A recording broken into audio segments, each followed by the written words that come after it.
guys, but I know you all can see me. And I am getting some sunbathing in. Where is it at? Let's get it. Ooh, that sun is just. I don't know how long I'm gonna be here, sunbathing. It feels amazing. Um, and I wanted to come and do some content creating. Today, I believe marks 13 years of when my life drastically changed. Um, and if anybody would have asked me 13 years ago, where would I be in 13 years? I don't know if I could have answered that question. I don't know if I could have answered that question. 13 years ago, something very, very, very, very traumatic happened. I woke up and my youngest child was not breathing. And I called 911. They attempted to walk me through CPR, which I found out much later. In order to even have effectively done CPR, I would have had to break her ribs, which I just wouldn't have been able to do. Um, but it was very traumatic. I had two children that had recently graduated. My son from elementary school and my daughter, who was the one who passed, had graduated from kindergarten. And it was traumatic. They both were just medically cleared a week before she passed away for camp. I was on PTA. I had just gotten out of an abusive marriage about a year or so prior to that. So I was like, "Ooh, I'm free now," and new beginnings. And I didn't know much of anything because I was 26, 26. Um, but I was ready. Like I had decided that I was going to navigate my own life. I had decided that I was not going to take that abuse anymore. I had made some concrete decisions and took concrete action.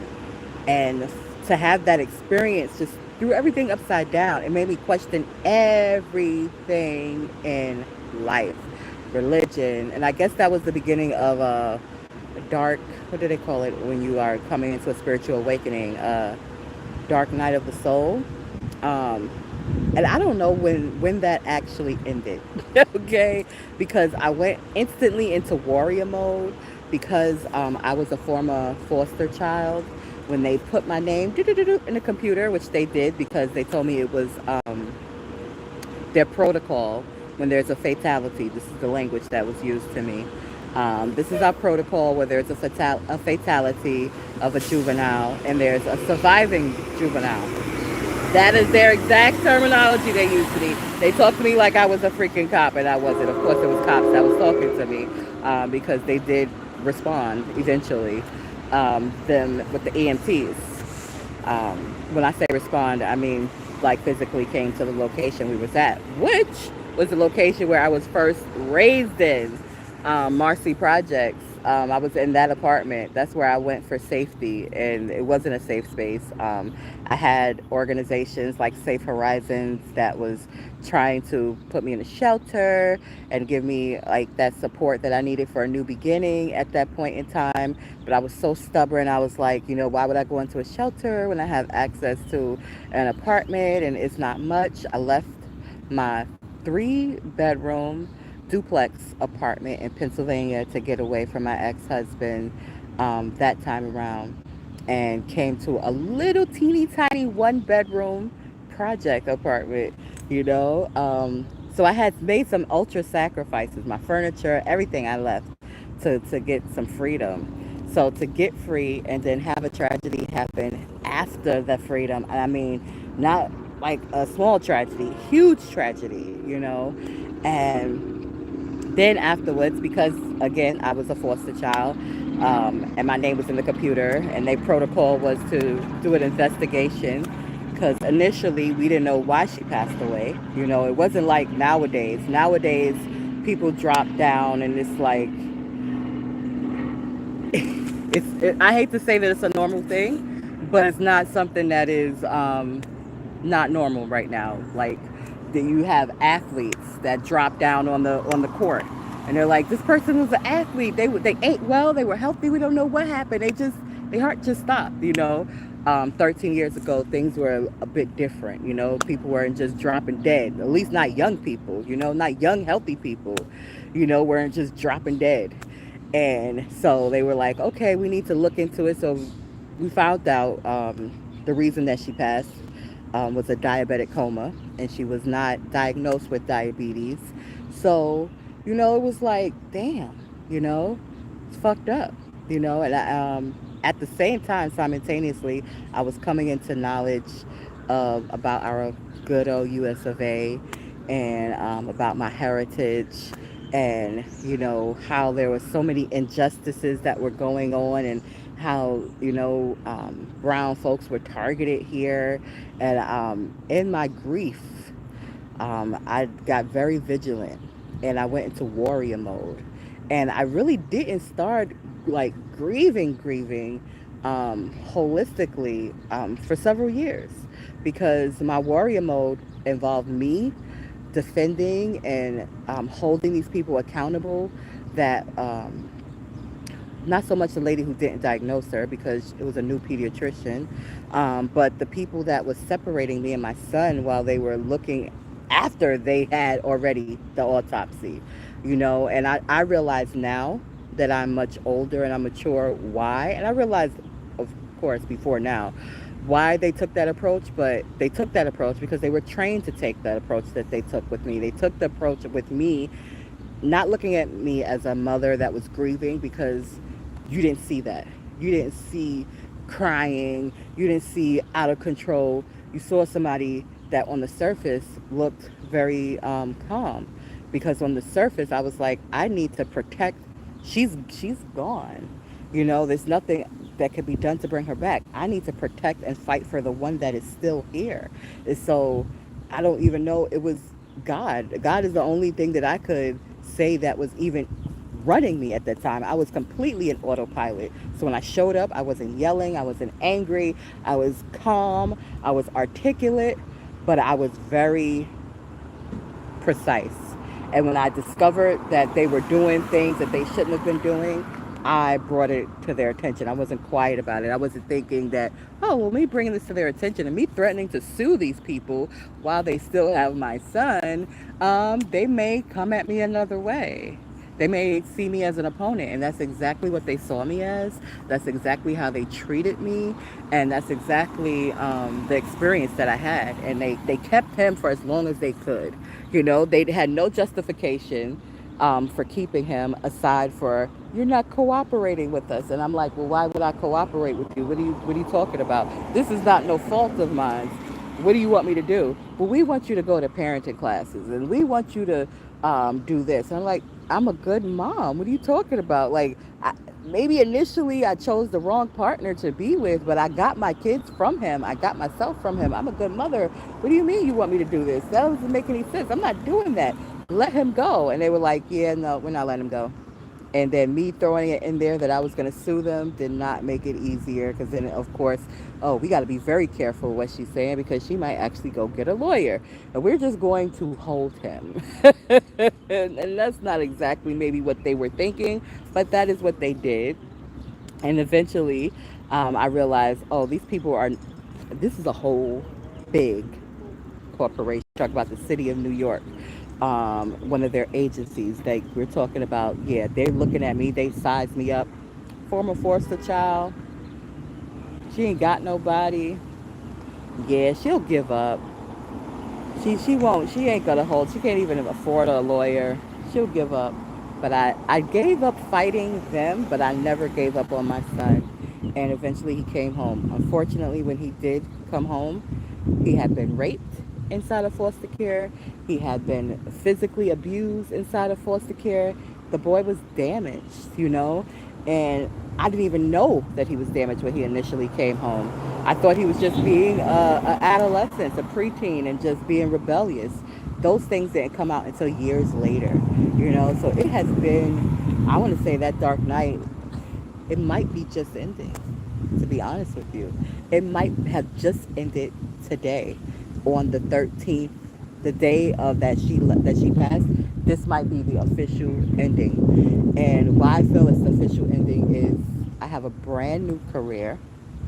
I have brand new friends. I'm in a brand new place that is stable.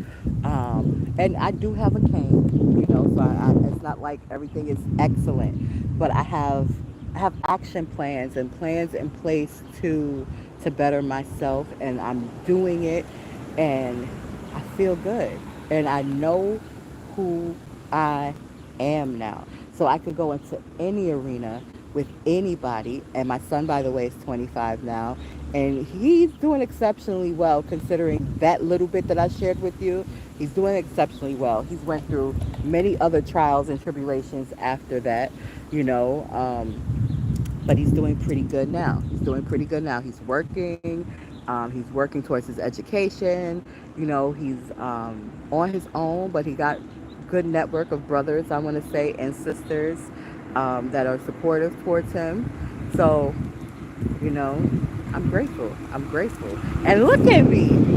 I don't look like I've been through any of that. I look like I came from a loving parent, loving parent, and that I have so much love around me. And the fact of the matter is that I have so much love within me, and I had to cultivate that love. I had to heal myself. I had to grow. I had to prioritize my self care, which was a big challenge for me as a mom, especially as a single mom for a long time. But now that I have learned those lessons, I am just curious about what life has to offer me. I know now I can literally have anything I want, anything I have. It may take time. It may, you know, it's definitely going to take action. But the most crucial thing is knowing that it's possible. Feeling as if I already have everything that I want. And one of the things that I want, which I've always wanted, um, even from very, very young, and the desire didn't go anywhere because crazy challenges happened, was having a family of my own, and also having a home of my own. And I'm in a great position for those things. I'm in great alignment for those things happening and unfolding. And I'm weird a little bit according to other people because I don't fit the status quo, but I can dress the dress, and I know what I'm talking about. I may not talk the talk, but I know what I'm talking about when I do speak. And very intentional about my words and just my self care and my love and my development and like me. I just love me, and these are things that I learned the hard way, and now I'm able to give back. Now I'm able to use my experience to motivate, and not only just use my experience to motivate, but realize that as I was going through certain things, other people were going through things too. And not everybody you can look at and see and tell on the surface. I met this amazing sister today, and I was just like, whoa. She shared some stuff with me, and I was just like, whoa. And I'm like, yo, you strong. You strong. So I say all of that to say I'm making the best of today. I encourage all of my viewers, all of my subscribers to make the best of your day. You never know, looking on the surface, what a person has experienced. And not everybody's the same. And I actually celebrate the differences that I have. I'm the type of person that will take off my shoes and put my feet in the grass. I'm the type of person that will lean on a tree. I'm the type of person that will touch a tree leaf, that will literally think loving thoughts towards a tree. I got a tree right there. I'm that type of person. I'm that type of person that will find humor, that will look for the silver lining, that will make people feel comfortable because I'm not connecting with them on a superficial level. I'm connecting to them on a soul level. I recognize and know that God is within us all and also outside. That's what omnipotent means, you know. Some people, they go and they go and they go and they go and they go and they go, and it's okay to go and congregate with people um, who are attempting to be godly. But we don't have to attempt to be godly. We have divinity within us. And that is what Christ was speaking about. And Christ is not just one person, Christ is a title. And when you do your own research and you actually really, really get into prayer and really get into communion with God, the divinity that's not only outside of you, but also within you, that's why those parables are like, greater is what's within you than what's on the outside. Oh yeah. Oh yeah. That's why those parables that say God is closer to you than your neck vein. Oh yeah. They're not talking about something that's outside. They're literally talking about the divinity that's inside of you. Those are what those context clues are about. And when you really know that and recognize that and commune with that and trust that, wow. Wow. Life becomes very different. Very, very different. And you will, and if you pay attention, you will see how you affect everything around you. Because that's what you do, literally. And I recognize that. And I appreciate that. So I'm honored to be here. I'm honored to be working and growing and healing and have the amazing opportunities that I have. And I'm just amazed to see how everything continues to unfold. Please continue to subscribe to my channel. Please continue to be supportive. And remember, this is a safe space here. Hello. At the SupaTea Podcast Show. So we don't tolerate no bullying. We don't tolerate no nonsense. But if you want a safe space to come to learn, to grow, to laugh, to network, I'm here. I'm here. And yes, this is corporate, me people. I had to bust out the pearls. I had to bust out the pearls.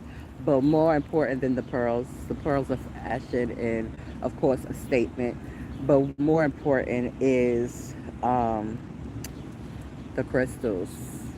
And most important is me knowing who I am. Knowing that I am, and that's all that I am, and knowing that I have divinity within me. And not only knowing that I have divinity in me, but knowing that divinity is in every living organism. Is a bit of divinity in it. So every literal human being has divinity inside of them.